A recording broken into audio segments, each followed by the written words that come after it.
The pastor's voice cut through the sunlit vestibule like a knife. "I'm sorry, but we cannot perform a ceremony for 2 brides at St. Andrew's." Abigail Thompson felt the floor drop away beneath her heels while Sadie Reynolds squeezed her hand so hard the knuckles whitened. In that single heartbeat, every plan they had spent 6 months perfecting. The floral arch, the string quartet, the vows they had written together, shattered against the polished oak doors that now slammed shut with finality. They stood frozen on the stone steps outside the church in Maplewood, Illinois, the late May breeze carrying the scent of fresh-cut grass and the faint chime of the bell tower that suddenly felt mocking. Abigail, 29 and a rising corporate attorney at one of Chicago's biggest firms, had always believed logic could fix anything. Today logic failed her. Sadie, 28 and a freelance photographer whose camera had captured their entire love story, looked as if someone had reached inside her chest and torn out the part that still believed in miracles. The drive back to their apartment was silent except for the GPS voice giving directions they no longer needed. Abigail kept her eyes on the road, jaw tight, while Sadie stared out the window at the neat lawns and American flags that suddenly looked like walls. When they finally pulled into the parking lot, Sadie spoke first, voice barely above a whisper. "My mother warned me this would happen. She said God would close every door." Abigail killed the engine and turned to her. "Then we'll build our own damn door." But the words tasted hollow even as she said them. That night Abigail's phone buzzed non-stop. Her own mother texted heart emojis and "we love you both no matter what." But Sadie's mother called 3 times in a row. Sadie finally answered on speaker, standing in the middle of their living room still wearing the white dress she had tried on for the final fitting. "Sadie Marie, this is sin." Her mother's voice cracked through the room. "You come home right now and we'll pray this away." Sadie's father's voice cut in behind her, low and final. "If you walk down that aisle with her, don't ever call this house again." The line went dead. Sadie dropped the phone like it burned her palm and sank to the floor. Abigail knelt beside her, pulling her close, but inside her own chest a storm was brewing. She had always told herself their love was stronger than other people's rules. Tonight she wondered if she had been lying to both of them. The next morning Abigail called in sick for the first time in 3 years. She sat at their kitchen table with legal pads and her laptop, researching every precedent on religious freedom versus public accommodation. Sadie paced behind her, camera bag slung over one shoulder like armor. "I don't want a lawsuit, Abby. I want a wedding." Abigail looked up, eyes burning. "Then what do we do? Let them win." Sadie stopped pacing. "Maybe we just go to the courthouse. No one can stop that." The suggestion landed between them like a live grenade. Abigail had dreamed of stained glass and organ music since she was a little girl. Sadie had grown up believing church was where love was supposed to be blessed. Giving that up felt like surrendering a piece of who they were. By afternoon the news had leaked through Maplewood's tight-knit community. Sadie's younger sister posted a vague Facebook status about family betrayal that got shared 30 times before lunch. Abigail's boss left a voicemail suggesting they keep a low profile until the partnership vote in 6 weeks. The price was already stacking up, and they had barely begun to fight. Abigail closed her laptop and reached for Sadie's hand again. "We decide tonight. Church or courthouse. But we decide together." Sadie nodded, but the fear in her eyes mirrored the doubt now lodged deep in Abigail's own heart. They had always said nothing could break them. The church doors had just tested that promise, and the test was only beginning. The courthouse ceremony was scheduled for the following Friday. A bare-bones civil union with 2 witnesses and a board clerk. Sadie wore the simple white sheath dress she had bought as a backup. Abigail chose a tailored ivory suit. They stood under fluorescent lights reciting vows that felt stripped of every sacred thing they had wanted. When the clerk pronounced them married, Sadie smiled for the camera Abigail's best friend held, but her eyes stayed wet. Outside, Abigail's parents waited with a bouquet of sunflowers and a bottle of champagne. Sadie's family sent nothing. Not a text. Not a card. The silence carved deeper than any shout. Back at the apartment that night they tried to celebrate. Abigail ordered Thai food, their favorite, and they danced to the same playlist they had used when they got engaged on the lakefront in Chicago 2 years earlier. But every laugh felt forced. Sadie kept checking her phone, hoping for the impossible. When it stayed dark, she finally spoke the words that had been circling her mind for days. I keep thinking if I had just stayed quiet about us, my mom would still call me baby girl. Abigail set her wineglass down harder than she meant to. And I'd still be pretending I was straight to make partner. Is that the life you want? Sadie flinched. No. But I'm losing them, Abby. And I'm scared I'm losing pieces of myself too.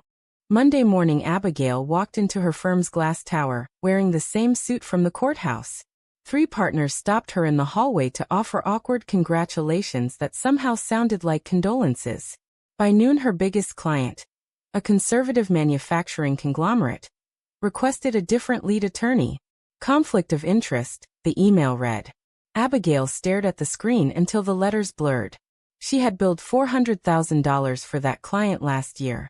The partnership track she had sacrificed weekends and holidays for suddenly looked like a narrowing hallway with no door at the end. Sadie spent the day shooting senior portraits at the local high school, trying to lose herself in other people's joy. One mother pulled her aside after the session. I saw the announcement online. Just know we're praying for you. The woman's smile was kind, but the prayer landed like a slap. Sadie drove home with the windows down, letting the wind whip tears off her cheeks. When Abigail walked through the door that evening carrying takeout again, Sadie was sitting on the couch scrolling through old family photos. My sister just unfriended me, she said without looking up. Abigail set the bags down and knelt in front of her. Then we make a new family. You and me. That's enough.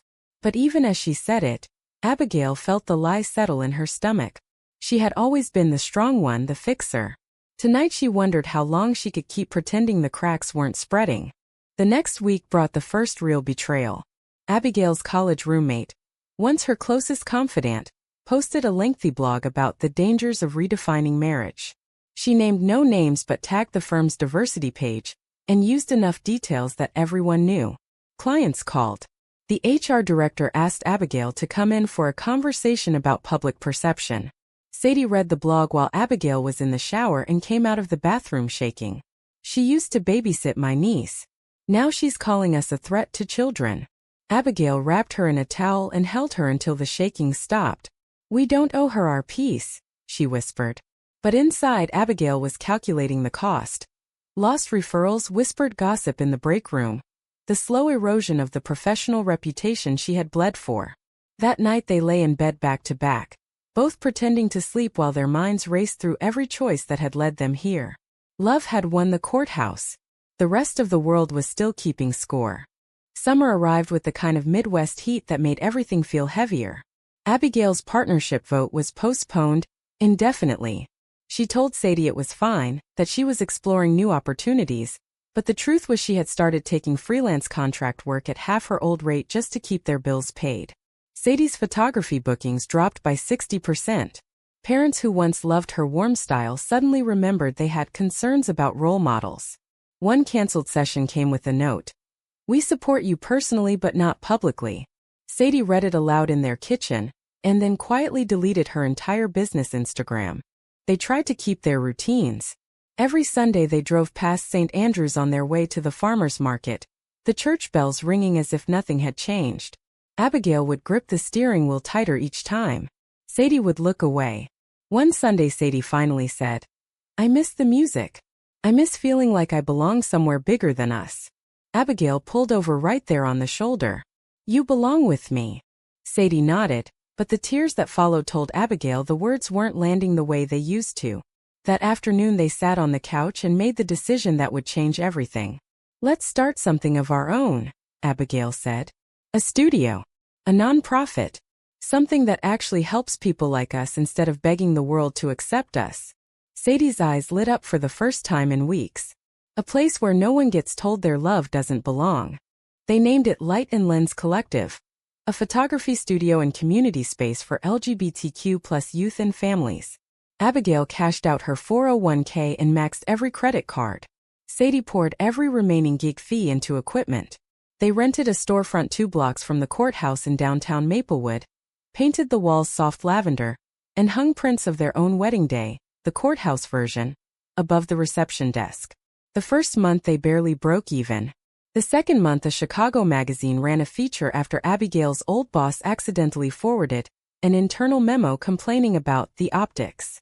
The article went viral. Bookings tripled. Donations started coming in from strangers who had been through the same rejection. But success carried its own price. Sadie's mother called once, voice trembling. "People at church are saying you're leading young girls astray." Sadie hung up before she could cry. Abigail's father quietly stopped inviting them to family barbecues because his brother, Abigail's uncle, had started quoting scripture at Thanksgiving. The collective became their whole world, but the world outside kept shrinking.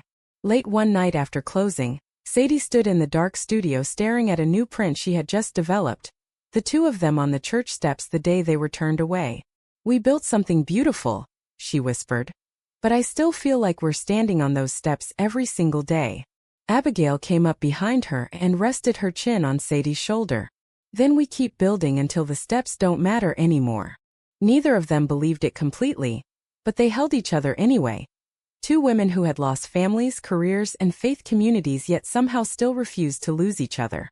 By October, the collective had a waiting list 6 months long, and a grant from a national LGBTQ foundation. Abigail quit the law firm entirely. Sadie turned down 3 commercial jobs to focus on their mission.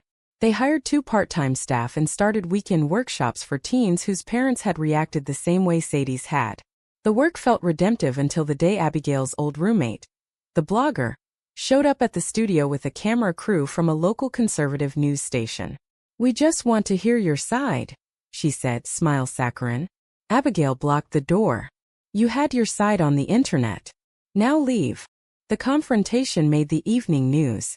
Donations spiked again, but so did the hate mail. Sadie started sleeping with the studio lights on. Thanksgiving arrived like a landmine. Abigail's parents invited them but added, "Your uncle won't be there." Sadie's family sent a single text. "We're praying you find your way home." They spent the holiday at the collective, serving dinner to 20 displaced queer kids. Watching Sadie laugh with a 16-year-old who had just been kicked out by her own parents, Abigail felt something shift inside her chest. This was the family they had chosen. But later, when the last teen had gone home and the studio was quiet, Sadie broke down in the supply closet. "I keep dreaming about my mom's kitchen. The way she used to hum hymns while she cooked." Abigail held her through the sobs, tasting the salt of her own tears. She had always been the one with the plan, the strategy. Tonight she had no words that could fix the ache. The real blow came in December. A major corporate sponsor, the same manufacturing company that had dropped Abigail earlier, offered the collective a 6-figure grant on one condition. They removed the photo of their courthouse wedding from the lobby and stopped using the word lesbian in any public materials. "Brand alignment," the email said. Abigail read it at the kitchen table while Sadie cooked pasta. She slid the phone across to her wife. Sadie read it once, twice, then turned off the stove and walked out of the room without speaking. When Abigail found her an hour later, Sadie was packing a suitcase. "I can't sell pieces of us anymore," she said. "Not even for the kids." Abigail felt the old panic rise. "We'll lose everything we built." Sadie zipped the bag. "Then we lose it. But I won't lose myself." They stood facing each other across the bedroom. The same women who had once promised forever now measuring how much of forever they were each willing to sacrifice. Abigail finally spoke. "Stay. We'll turn the grant down together." Sadie dropped the suitcase and stepped into her arms. The decision cost them the grant, a 6-month operating cushion, and any hope of scaling quickly. But it kept something more important intact, their integrity. The price, however, was about to get steeper. Winter turned brutal. The collective ran on volunteer hours and small local donations. Abigail took a part-time consulting gig that paid just enough to cover rent. Sadie worked double shifts at a coffee shop downtown, coming home with burns on her hands and exhaustion in her eyes. They stopped buying new clothes, stopped eating out, stopped pretending they weren't terrified. One night in February, the furnace broke and they slept under every blanket they owned, whispering old vows to stay warm. "For better or worse," Abigail murmured. Sadie laughed softly. "This feels like the worst part." But they held each other tighter. March brought the first crack of light. A viral TikTok of one of their teen workshops reached a Silicon Valley philanthropist who had lost her own sister to family rejection. She wired $50,000 with no strings. Then another donor followed.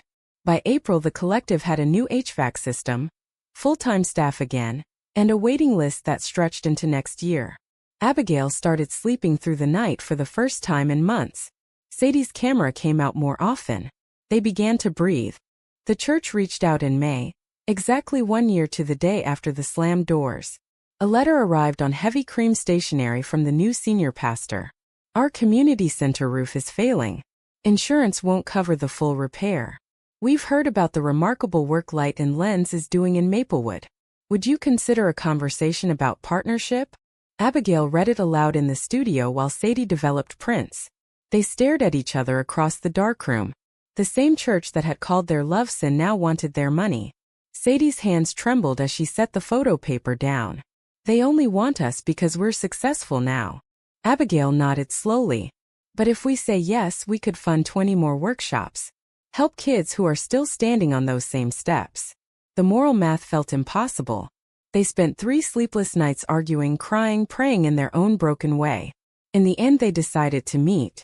The conference room at the church smelled exactly the same: lemon polish and old hymnals. The new pastor, a man in his 40s with kind eyes and a nervous smile, slid a proposal across the table. $1.5 million over 5 years in exchange for naming rights on the new youth wing, and a seat on the advisory board. Abigail felt her stomach twist. Sadie spoke first, voice steady. You turned us away when all we wanted was a blessing. Now you want our blessing on your building. The pastor didn't flinch. I wasn't here then. But I'm here now. And I believe people can grow. The words hung in the air like incense. Abigail looked at Sadie, saw the war behind her eyes: faith, fury, forgiveness, fear, and made the decision that would define the rest of their lives. We'll do it, she said. But the youth wing will be named after every kid who was ever told their love wasn't welcome here. Sadie reached for her hand under the table and squeezed once. The price was no longer money. The price was pride, memory, and the last remaining pieces of the dream they had lost on these very steps. The dedication ceremony happened on a perfect June afternoon, exactly 13 months after the rejection. Sunlight poured through the new stained glass windows the collective had quietly funded. Windows depicting 2 women holding hands beneath a rainbow that blended seamlessly into traditional Christian symbols. The church was packed. Abigail and Sadie stood on the same stone steps where they had once been turned away, now dressed in the elegant white gowns they had never gotten to wear inside. The new pastor handed them oversized scissors and asked them to cut the ribbon. When the fabric fell, applause rose from the crowd: parents, teens, donors, even a few faces from Sadie's extended family who had quietly begun to thaw. Inside, the youth wing bore a simple plaque: Light and Lynn's Sanctuary. For every love that was told it didn't belong. Sadie traced the letters with her fingertips while Abigail watched, heart full and aching at the same time. Later, at the reception, Sadie's mother approached them hesitantly, eyes red. I was wrong, she whispered. About a lot of things. Sadie hugged her for the first time in over a year, and Abigail felt something inside her chest finally loosen. But the loosening brought its own clarity. They had won. They had also paid in ways no donation could ever repay: lost time, lost trust, lost pieces of identity they were still trying to reclaim. That night, back in their apartment, Abigail poured 2 glasses of the same champagne they had opened after the courthouse wedding. They sat on the balcony under the stars, the church steeple visible in the distance. Sadie leaned her head on Abigail's shoulder. We went back, she said softly. We gave them our money, our name, our story. Was it strength or surrender? Abigail thought about every door that had closed, every sacrifice, every kid who now had a safe place because of the choice they had made. She kissed Sadie's temple and answered with the only truth she had left. It was both. And so the question remains for anyone who has ever stood on those same steps. When the institution that once rejected your love finally opens its doors because of your success, is returning as its largest donor an act of radical forgiveness that heals the world, or the ultimate compromise that proves even the strongest love can be bought?